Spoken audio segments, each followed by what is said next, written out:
I see it in my industry. I've seen, heavyweights like Coca-Cola launch brands in energy, and a year later they've done 30 million quid, and they're like, that didn't work. Yeah. And it's because, like you said, there's no authenticity from a founder. There's no founder driving a business. No. And a lot of the time it's made for the founder, isn't it? Like, I like this drink because I wanted it. You made that because you wanted that. Exactly. A lot of that passion pulls through. Yeah. But what's some of your early examples of, I call it guerrilla marketing. That's what we're taught in textbooks. Yeah. That's what you're doing.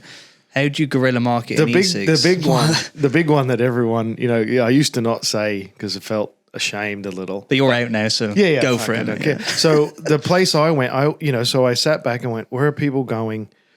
Where can I get eyeballs? Where can I get traffic? And I went, and I had friends in the industry, and I looked and I went, porn. It's 65% of internet traffic. The traffic is cheap because the volume's massive. No one's coming to them to sell to advertise normal products. Yeah. So for what I could in an hour I could get 5-6 million eyeballs for $100 maybe. So I went, I don't have the money. It's not like people come down from Mars at night, look at porn, jerk off, and then go back home. It's everyone you're talking to. It's the consumer. It's not. Who gives a shit?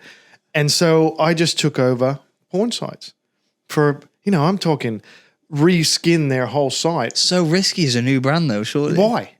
Who's going to say to you, hey, last night in a meeting, what CEO is going to come up to you of a big company and go, hey, last night when I was having a pull, I saw Blue. No one.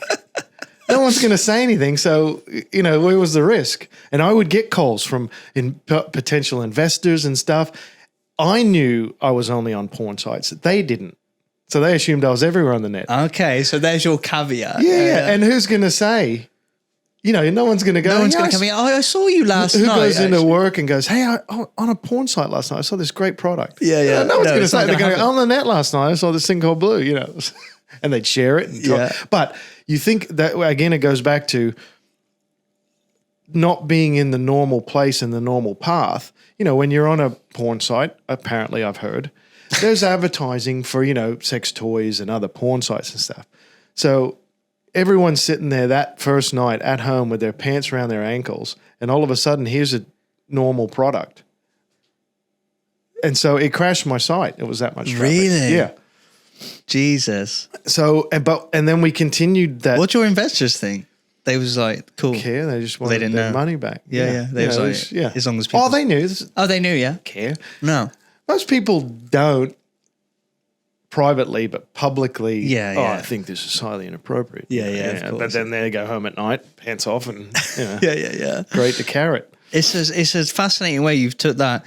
I think you've obviously got a risk-bearing attitude for that type of stuff. I mean, it's so you would have done those businesses earlier in your life, but I mean, it's hard as brand owners. We've had it when you're trying to guerrilla market. It's so hard not to be vanilla because you're worried about, what will that buyer think if we do this, and then what will that person who has this? But I guess you will have that issue. Your customer I had retailer that didn't. There was a big retailer in the US that said, we want to put you in the stores, but we don't like your ads.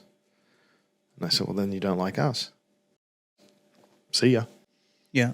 I'm not going to become everyone else or what you want. That was one of the guys I said, well, you're just a homeless person. You're on a good street with a good sign. You don't build brands. I build brands.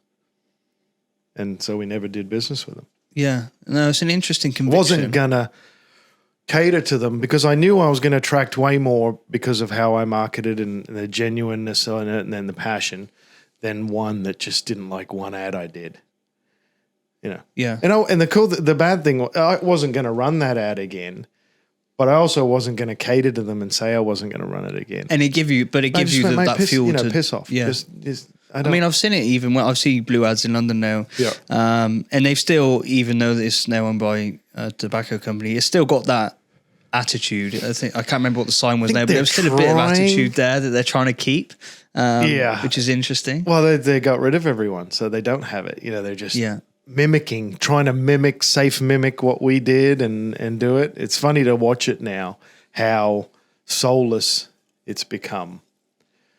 And is that what you think gives founders and startups the edge probably over these corporates? Yeah. You can roll the dice.